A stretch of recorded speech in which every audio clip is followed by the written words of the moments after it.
Welcome back to Feel Good Breakfast Show, Expresso here in S3. And this morning we dive into the Wimbledon women's finals and the men's semi-finals, courtesy of World Sports Betting. And we'll explore stand-up performances, key moments, and the players' journeys to the championship matches. Now, we have Expresso sports producer Lorenzo Daris on our couch, alongside two individuals who really know how to make a racket. Director of Sports, Essence Paddle Academy, or Padal if you want. Luke Potter, he doesn't like it when I say Padal, but I like paddle too.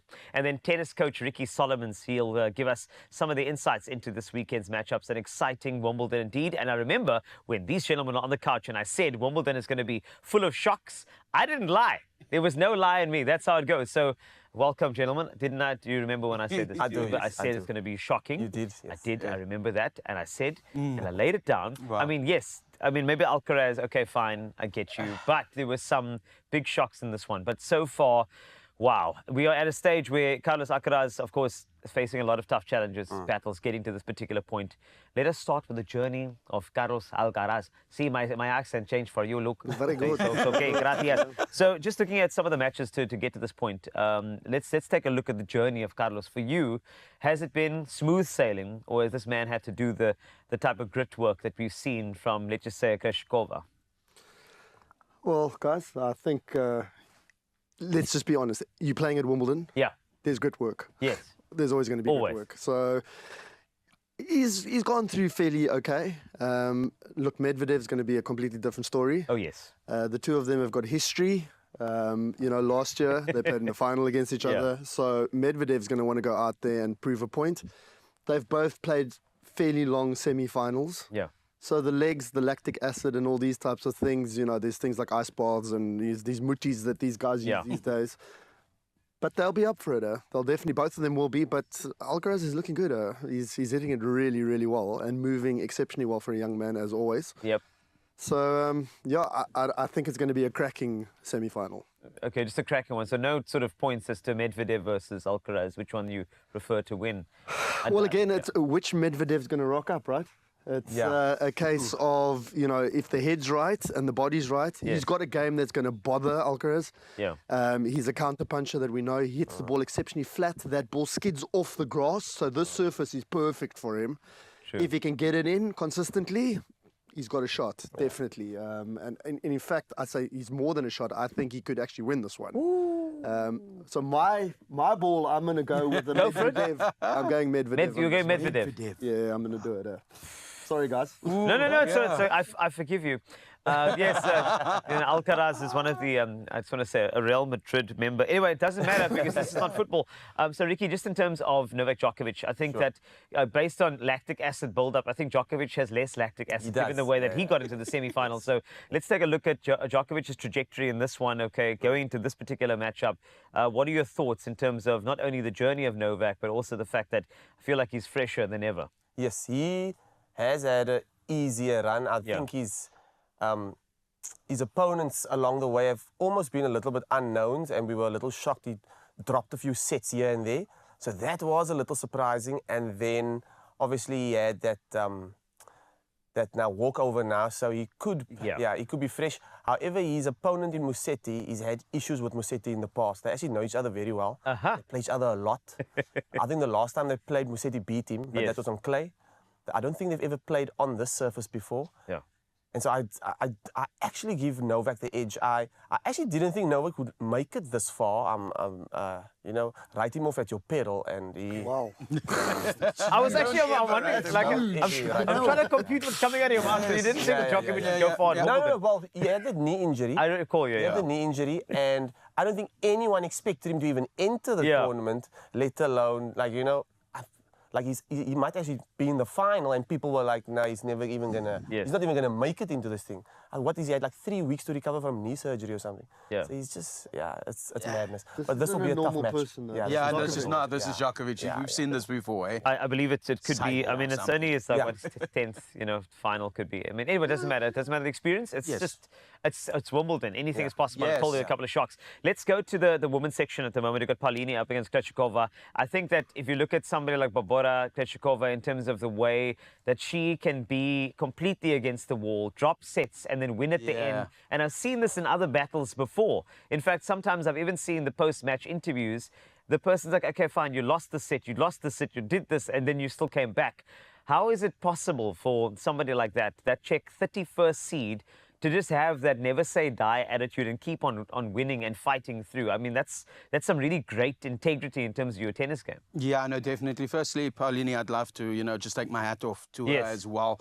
She's been in a final before, but now we don't have the top three running around. And I think this is where you've got these seeds now that are lower down, taking advantage of it. And Krejcikova is coming back as well. I was watching it and I was a bit worried about her. I really thought she was gonna drop it there, and like the overwhelming experience of being at Wimbledon and being that low. But this is what Wimbledon is about, and this is what I love about Wimbledon, is the fact that anyone can get through.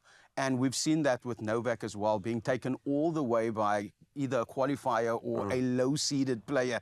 And that's what I love about it. And the women's division now is showing that this is a new era that we're going into. Others are struggling. And then the Italians as well. We spoke about this off air. There's this Italian magic happening at the moment. I'm hearing this, eh? You know, like Musetti, Paolini, yes. Lorenzo. Yes. You know? Oh, there we go.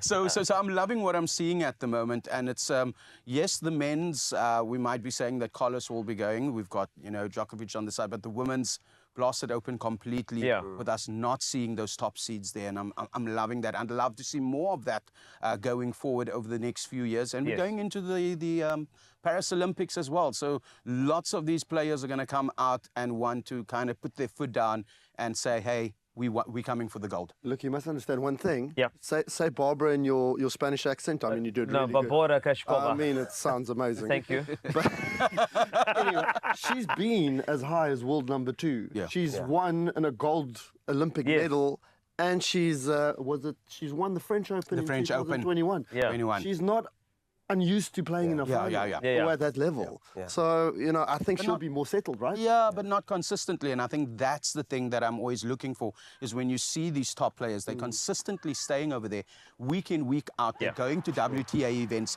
They're winning these thousands all the time. So when you drop that far down and then try to come back again, it's a little bit harder for me personally. When I look at them, then I'm like, is the jitters there? We could see it coming up because Paulini's coming fresh, Jasmine's coming fresh from a final before. So she's got a nice run, and she knows how it feels to have lost yesterday than today.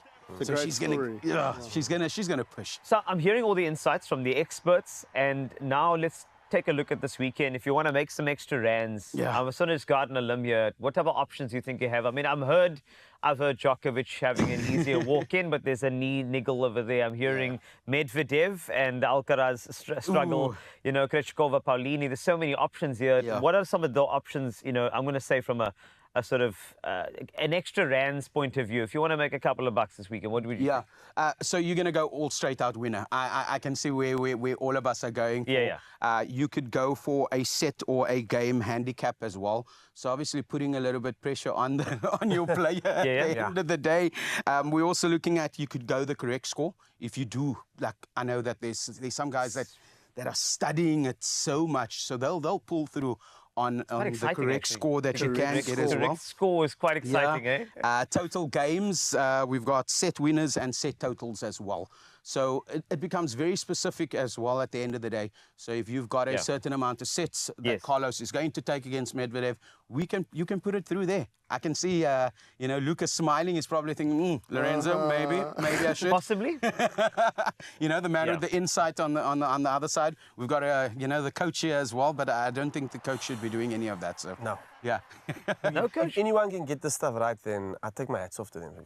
This is going to be some tough matches coming up. And it's similar to, or it's not that similar to watching football as well, or rugby, where you have a certain scoreline, where you know it's going to be that.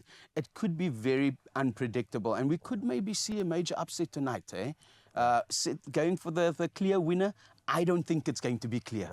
Look, I think in the men's, I'm a joker, you guys. We're going for 25 here, guys. We're going for 25. Sure, Medvedev maybe in the semis, but when we get down to it, boys. There we go. I'm going to remember this come Sunday. I'm sending someone a message. I'm it, man. I mean, That's the great thing about it. So this weekend, I mean, you've heard the permutations. All you have to do is go out there and, predict the king and the queen of Wimbledon. You can go to worldsportsbetting.co.za if you're going to do that and do that responsibly. All the best to the champions of Wimbledon this weekend.